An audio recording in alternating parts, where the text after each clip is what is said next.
Video ini akan membahas tentang pemerintahan Revolusioner Republik Indonesia atau PRRI.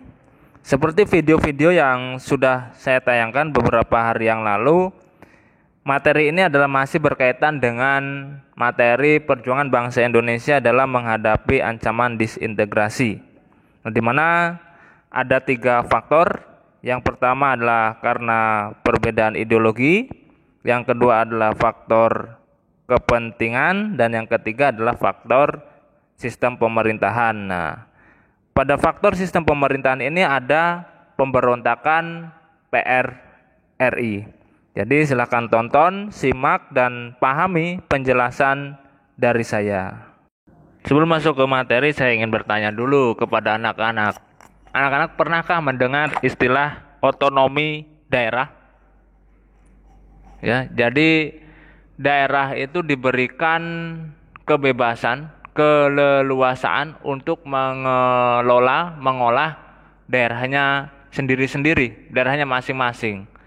Misalnya di tingkat provinsi itu dipegang langsung oleh gubernur, di tingkat kota itu dipegang oleh wali kota, di tingkat kabupaten itu dipegang oleh bupati.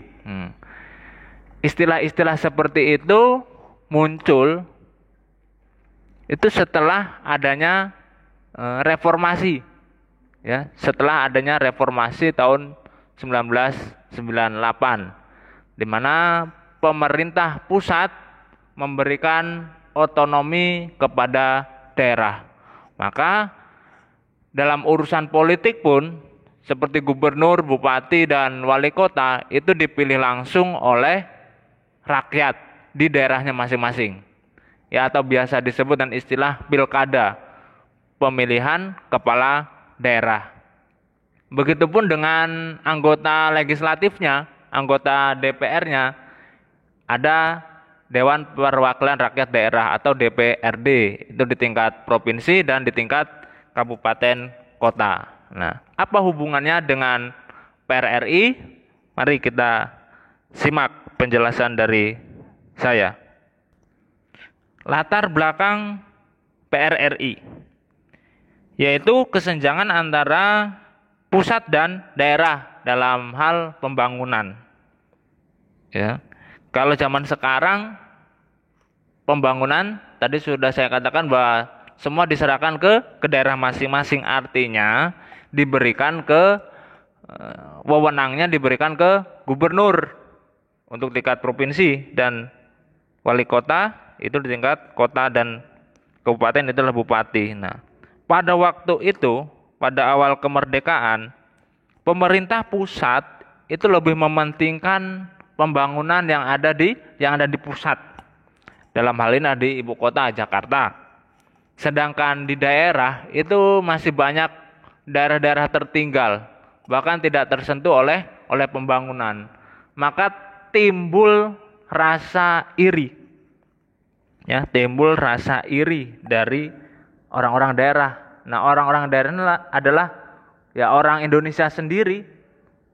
Maka dengan rasa iri karena daerahnya tidak diperhatikan, maka pada tanggal 15 Februari, Letkol Ahmad Hussein itu mendeklarasikan berdirinya PRRI di Sumatera Barat.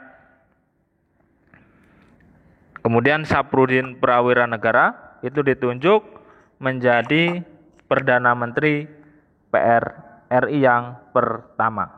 Nah, kemudian bagaimana kronologi pemberontakannya? Jadi PRRI ini membentuk dewan-dewan daerah. Tujuannya apa? Tujuannya untuk mempermudah koordinasi di setiap daerah. Ya, untuk mempermudah koordinasi dan komunikasi tentunya di setiap daerah.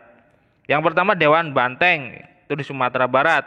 Itu pimpinan atau dipimpin oleh Letkol Ahmad Hussein.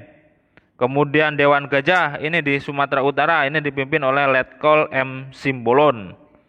Kemudian Dewan Garuda di Sumatera Selatan dipimpin oleh Letkol Barlian, dan terakhir adalah Dewan Manguni. Ini di Sulawesi Utara, dipimpin oleh Letkel Vence Samuel. Nah, karena dianggap membahayakan, ya, dewan-dewan ini dianggap membahayakan keutuhan NKRI. Maka operasi militer pun harus dilaksanakan. Ya, ada operasi Tegas, operasi 17 Agustus, operasi Sabta Marga, operasi Sadar, dan operasi Merdeka. Itu adalah sandi-sandi yang digunakan atau sandi militer yang digunakan untuk menumpas PRRI. Nah, operasi militer tersebut dipimpin oleh Letkol Ahmad Yani di bawah komando Maijen AH Nasution.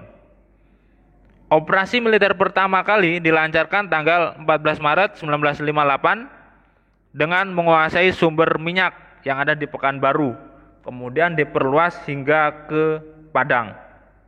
Nah, PRRI itu berhasil ditumpas setelah pasukan Republik Indonesia berhasil menguasai Bukit Tinggi pada tanggal 5 Mei 1958.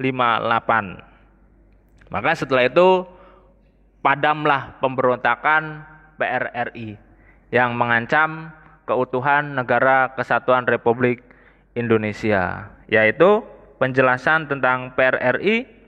Mudah-mudahan bermanfaat bagi kita semua, bisa menambah wawasan bagi anak-anak sekalian dan para pecinta sejarah umumnya.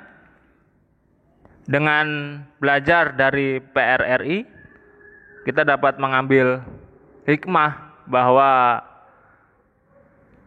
apa yang dikatakan oleh presiden kita, Presiden Indonesia pertama, perjuanganku lebih mudah karena melawan bangsa penjajah, sedangkan perjuanganmu itu akan lebih susah karena melawan bangsamu sendiri. Mari kita tingkatkan persatuan dan kesatuan bangsa untuk masa depan Indonesia yang lebih baik. Terima kasih.